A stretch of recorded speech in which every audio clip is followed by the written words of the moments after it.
যদি কোনো ভাই শোনেন তাহলে তার অধীনস্থ বোনদেরকে এই বিষয়গুলো জানার ব্যাপারে সহযোগিতা করবেন। কয়েক মিনিট সময় ব্যয় হলেও বোনদের অসংখ্য ভুল সংশোধন হবে ইনশাআল্লাহ। এই আলোচনাটি হানাফি ফিকহা অবলম্বনে করা হয়েছে। নারীদের নামাজে ২৭টি মারাত্মক ভুল।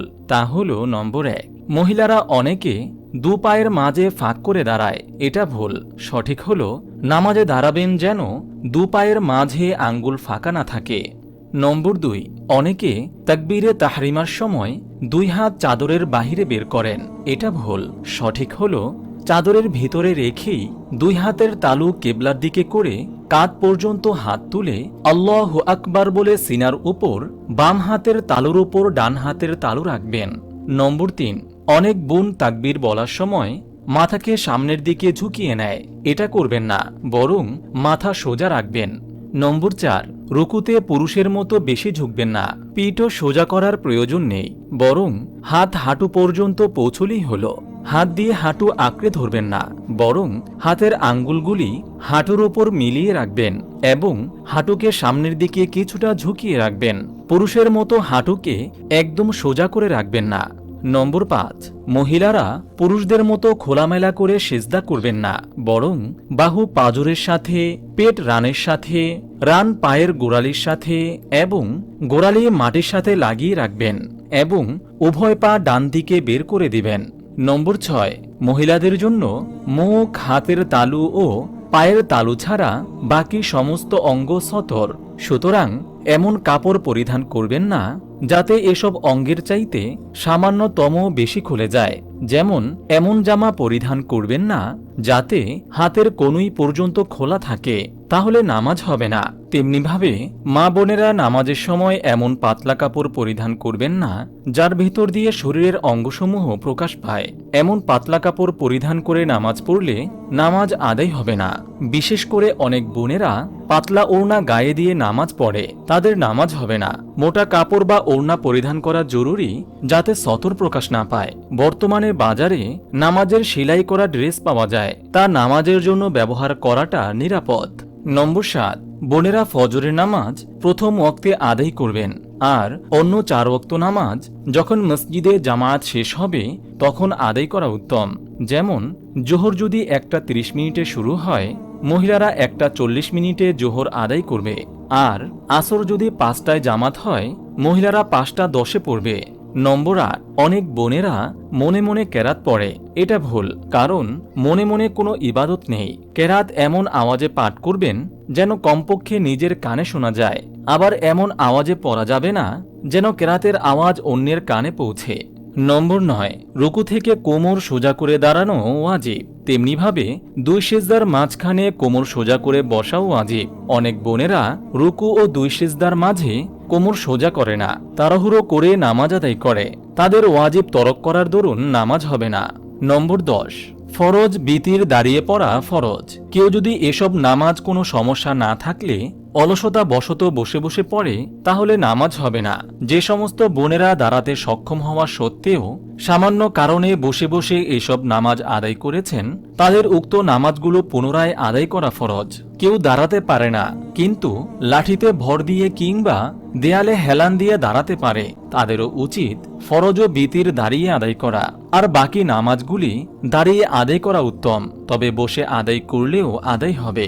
তবে বিনা ওজরে বসে পড়লে সওয়াব পাবেন অর্ধেক। নবী করিম সাল্লাল্লাহু আলাইহি ওয়াসাল্লাম ইরশাদ করেন, বসে নামাজ আদায়কারী দাঁড়িয়ে নামাজ আদায়কারীর অর্ধেক সওয়াব পাবে। সহিহ মুসলিম, হাদিস নম্বর ৭৩৫। নম্বর ১১, মহিলারা সাধারণত ঘরে নামাজ আদায় করে। তাদের উচিত এমন স্থানে নামাজে দাঁড়ানো যার আশেপাশে কোনো ধরনের ছবি, ক্যালেন্ডার, লিখিত কিছু লটকানো না থাকে। এসব থাকলে তা কাপড় দিয়ে ঢেকে দিন। নম্বর ১২, অনেক বোন দোয়ায়ে কুনুত মুখস্থ জানেন না।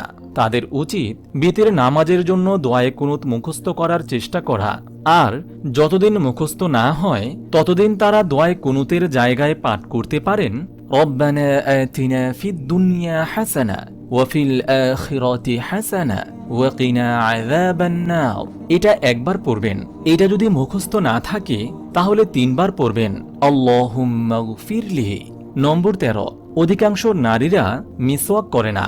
মিসওয়াক যেমনিভাবে পুরুষের জন্য সুন্নত, তেমনিভাবে মহিলাদের জন্য সুন্নত, কিন্তু অধিকাংশ বোনেরা এ সুন্নত আমলের ব্যাপারে খুবই উদাসীন। নম্বর 14, অজু করার আগে নেল পলিশ থাকলে তা তুলে ফেলতে হবে, নতুবা অজু হবে না। অজু না হলে নামাজ হবে না।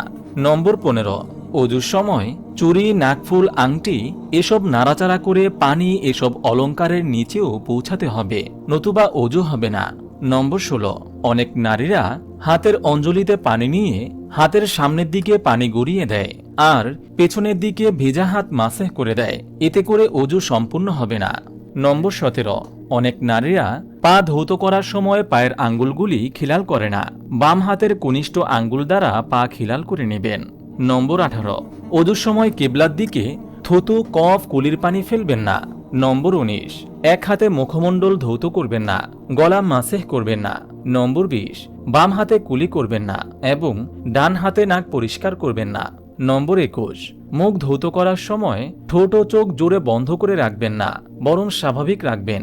নম্বর 22, ঘরে যেসব বালতি, টব, ড্রামে পানি জমা করে রাখা হয় তাতে অজুহীন অবস্থায় কিংবা হায়েজ অবস্থায় হাত বা আঙ্গুল চুবানোর ব্যাপারে সতর্কতা অবলম্বন করবেন।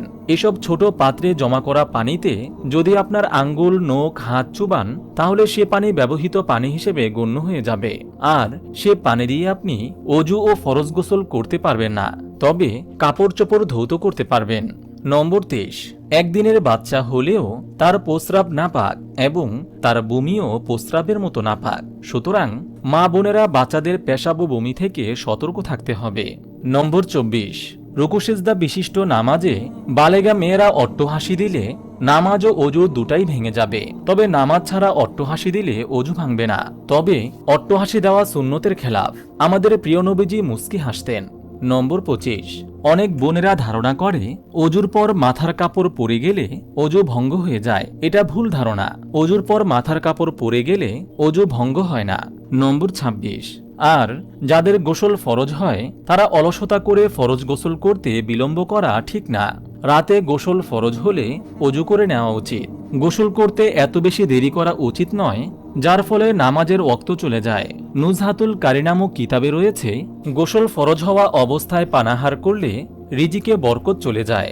আর আবু দাউদ শরীফের 227 নং হাদিসে দেখা যায়, যে ঘরে নাপাক লোক থাকে সে ঘরে ফেরেশতা প্রবেশ করে না। তাই বোনেরা হায়েজ বন্ধ হওয়ার পর গোসল করে নেওয়া উচিত। নম্বর 27, যখন আজান শোনা যায় তখন তারা আজানের জবাব দেয় না, অথচ